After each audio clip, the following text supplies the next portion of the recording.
Hello పిల్లలు, welcome to my YouTube channel kids tutorials. నీతి కథలు.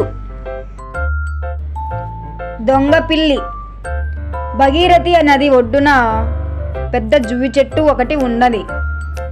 ఆ చెట్టు తొర్రలో జరద్గవం అనే ముసలి గ్రద్ద ఉండేది.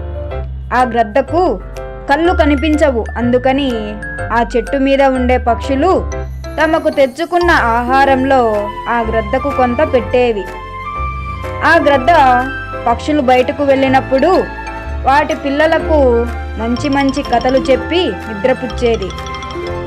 ఒకరోజు దీర్ఘకర్ణము అనే పేరు గల పిల్లి పక్షులు పిల్లల్ని తినటానికి ఆ చెట్టుపైకి చేరింది. ఆ పిల్లిని చూసి పక్షి పిల్లలు భయంతో అరిచాయి. ఆ అరుపులు విన్న జరద్గవము త్వరలోంచి బయటకు వచ్చి ఎవరక్కడా అంటూ కోపంగా అరిచింది. ఆ అరుపుకు పిల్లి ప్రాణాలు పైనే పోయాయి. తప్పించుకోవటానికి దానికి దారి కనిపించలేదు. ఏదైతే అది అయ్యింది అనుకొని, అయ్యా, నా పేరు దీర్ఘకర్ణము, నేను పిల్లిని అని చెప్పింది. వెంటనే జరద్గవము, నీవు పిల్లివా?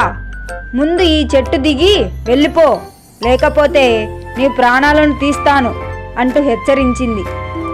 అయ్యా, కోపగించుకోకండి.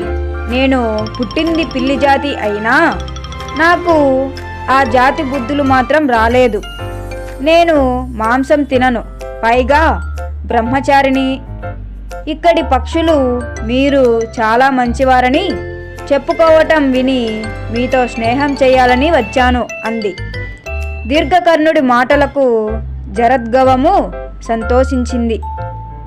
ఆ రోజు నుండి ఆ రెండు మంచి మిత్రులుగా అయ్యాయి. ప్రతిరోజు దీర్ఘకర్ణము సాయంత్రం పూట జరద్గవము దగ్గరకు వచ్చి ఓ గంట సేపు కబుర్లు చెప్పి వెళ్ళిపోతూ ఉండేవాడు. కొన్ని రోజులు గడిచిపోయాయి. చెట్టుపైనున్న పక్షులు తమ పిల్లలు మాయమవుతున్నాయన్న సంగతి తెలుసుకున్నాయి. అవన్నీ ఒకరోజు కలిసికట్టుగా వచ్చి జరద్గవమును తమ పిల్లలు మాయమైపోతున్నాయి అన్న విషయం అడిగాయి. జరద్గవము నాకు ఏ పాపం తెలియదని చెప్పింది. పక్షులు జరద్గవమును తొర్ర లోపలకు వెళ్ళి చూశాయి. తొర్ర నిండా పక్షుల ఈకలు, బొమ్మికలు కనిపించాయి. అవన్నీ దీర్ఘకర్ణుడు పక్షి పిల్లలను చంపి తిని జరద్గవము తొర్రలో తెలివిగా పడేసినవి. పక్షులన్నీ జరద్గవమే తమ పిల్లలను చంపి తింటోందని అనుకొని ఆ ముసలి గ్రద్దను సూదిగా ఉండే తమ ముక్కులతో పొడిచి చంపాయి. అయ్యా, పిల్లి మాంసాహారి అని తెలిసిన దాని మాయమాటలు నమ్మి దానిని ఈ చెట్టుపైకి చేరని వచ్చినందుకు తగిన శాస్తి జరిగింది నాకు అని గ్రద్ద ప్రాణాలు విడిచింది. చూశారా పిల్లలు, పుట్టుకతో వచ్చిన బుద్ధి పుడకలతో గాని పోదు. పిల్లి మాటలు నమ్మినందుకు ఆ గ్రద్దకు ఎలాంటి ఆపద వచ్చిందో.